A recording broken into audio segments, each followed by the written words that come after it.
Bonjour Alécom. Alors là, j'ai une très très grande télévision Samsung de la génération, je crois, c'est la sixième génération, sixième ou septième génération. Et ce que vous ne voyez pas dans le téléphone, c'est ce que moi je vois ici, là.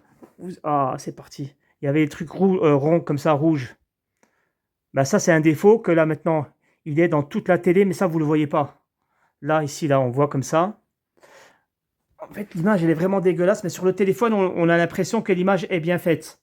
Voilà, ici, tu vois, en fait, c'est quand l'image est rouge, donc ça, c'est la gamma. Ça, c'est la gamma. Ok, là, tu vois le trait là, maintenant, il a disparu le trait. Quand l'image apparaît plus ou moins rouge, il y a le défaut, là, comme ça. Ça fait comme l'étoile d'araignée. Voilà, ça fait comme ça, en fait, pour de vrai, ça fait ça. Les petits points, là, que vous voyez. À chaque fois que l'image est rouge. Tu vois, elle va passer à l'autre. Allez. Par exemple, là, quand c'est gris, non, là aussi, il y a du défaut. Voilà. Voilà, c'est compliqué. Alors, quand c'est blanc, ça va. Quand c'est noir, là, ça va pas. Le visage, on dirait qu'il y a un tatouage.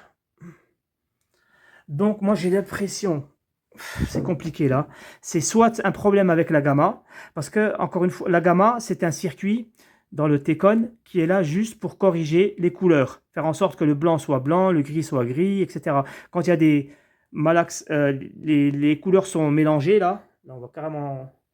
Bon, quand les couleurs sont comme ça, sont pas nettes, c'est un problème soit de la gamma ou soit tout simplement des signaux LVDS. On peut avoir un problème sur l'arrivée du signal LVDS, donc soit du nettoyage ou euh, alors du nettoyage quoi, hein. Donc je vais regarder si c'est pas un problème de nettoyage. Alors je vous remontre encore. Là l'image elle a l'air propre, elle est propre, vraiment là elle est nette. Quand c'est blanc, voilà, là c'est rouge, c'est dégueulasse. Donc ça, c'est de la gamma. On sait que c'est de la gamma quand tu vois que c'est que le défaut apparaît en fonction de la couleur. Là, par exemple, tu as vu, ça faisait comme ça. Voilà. Donc là, tu as vu, par rapport à sa chemise, l'attaque, c'est comme ça. Autour, c'est blanc et c'est net. Voilà. Ici, il y a le défaut sur lui.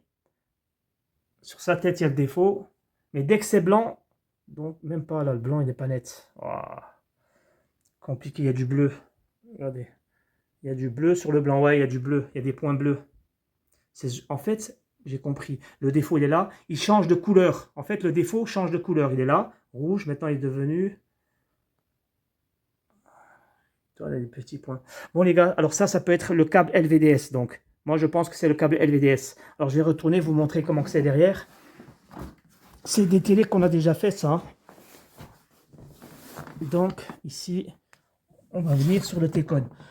Donc, voilà, ce Tcon là, il y a une gamma ici. Je vais voir si la gamma elle me sort les tensions telles que. En fait, la gamma, c'est simple pour la vérifier. On va voir les tensions de sortie. En sortie, elle te sortira par exemple 1 volt, après 2 volts, 3 volts, 5 volts. En fait, ça va monter de crescendo. C'est soit ça va monter, soit ça va descendre les tensions. Ça va passer par exemple de 18 volts à 15 volts. De droite à gauche, quand tu fais comme ça, c'est ordonné. Soit elles sont descendantes, soit elles sont montantes, les tensions de la gamma. Attention, des fois, il y a deux gammas. En fait, je ne sais même pas s'il y a une ou deux gammas.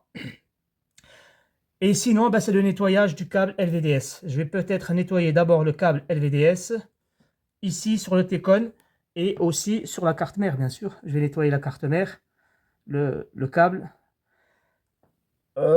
Plus bas, alors je pense pas, hein, les nappes.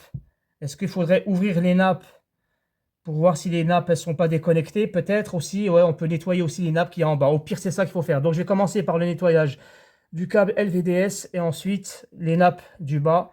Parce qu'après, pour changer la gamma, ça va être un peu compliqué. Donc je préfère faire la gamma en dernier. Et voilà le résultat.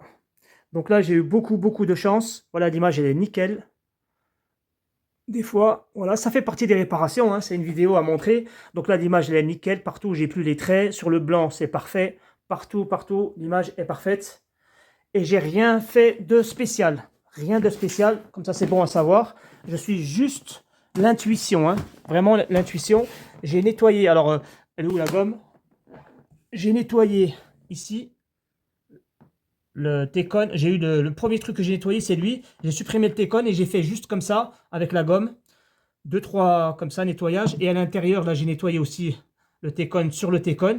Donc là, il y a la sortie, l'entrée, et j'ai regardé le résultat, voilà, il est nickel. Sinon, ben, ça devait être un problème sur les gammas. D'accord? Sur les gammas ici. Ou alors, il aurait dû nettoyer aussi ici, si ça ne fonctionnait pas. Donc souvent, on a des problèmes comme ça d'images très très bizarres, des images floues, des images, et c'est dû souvent avec le signal LVDS. Alors pas tous les jours, hein, mais des fois, on a des surprises, et c'est bien quand c'est comme ça. Je voulais vous dire sur la dernière vidéo, on m'a demandé, enfin on m'a fait une belle remarque, on m'a dit attention quand tu prends des mesures sur la carte mère, ici, là par exemple on a une carte mère, et que je voudrais prendre des mesures sur cette carte mère, il faudrait se mettre sur le GND. Alors le GND c'est ça, c'est la carcasse ici là. Par exemple là la carcasse elle est directement reliée à la masse, ok? Et moi ce que j'ai fait sur la dernière vidéo, j'ai pris la masse sur l'antenne en fait. J'ai mis la masse... Mon câble du voltmètre, je l'ai mis à l'intérieur ici. Et c'est vrai que lui ne correspond pas à la masse, le point qu'il y a ici. Il est relié à la masse, mais à travers une résistance. C'est pour ça que si on mesure la masse ici, un point à la masse là et un point à l'autre masse ici, on verra en mesure de résistance 0,7 ohms. C'est-à-dire qu'on a une petite résistance. Alors, est-ce que ça change quelque chose? En fait, si on se prend sur ce point-là, lui, c'est le GND normal. Et le point là, on dit que là, c'est 5 volts. Là, c'est une bobine de 5 volts. Si on prend la tension entre là et là, on va trouver 5 volts. Par contre, si on prend la tension entre la bobine et comme moi j'ai fait, eh bien, on va trouver 5 volts moins 0,01 volts. Tu vois, on va trouver une valeur différente, mais vraiment infime. Elle est infime, tu vois. Comment dire, c'est négligeable. Donc, que tu prennes ton GND ici ou tu prends ton GND là, ça ne change rien. D'accord? Par rapport à tes mesures, et t'inquiète pas, même par rapport à ton test de recherche de panne, de bip. Parce qu'on sait que par exemple, on a le microprocesseur, lui, il a une bobine qui s'alimente. Quelque part, voilà, on va trouver une bobine, on dit que c'est celle-là. Ben, cette bobine, on va le voir, elle va sonner avec la masse. Elle sonne avec le GND, le vrai, celui-là. Mais si jamais on prend cette mesure avec le GND que moi je prends par l'antenne, est-ce que ça va changer quelque chose? Je rappelle que là, j'ai 0,7 ohms. En fait, ici, ton microprocesseur, il va avoir une vingtaine de ohms. Allez, on va dire même une trentaine de ohms. Donc, quand tu prends tes 30 ohms de là à là, tu vas trouver 30 ohms. Et si tu prends de là à la résistance, ben, tu auras 30 moins les 0,7 ohms là. Donc, tu auras 29,1 ohms. Ça ne change rien. Tu auras quand même ta sonnette et tu auras quand même ta résistance qui est très faible. D'accord? Donc, c'est une résistance qui est très négligeable. Donc, il n'y a aucun problème que tu prends ton GND de là ou depuis en bas. Voilà les amis, donc pour j'attends de recevoir sur la dernière vidéo, donc on était sur la flash SPI. Donc là, elle est chez un collègue en train de télécharger. Donc demain, je vais faire le test. On fera la suite de la vidéo d'hier.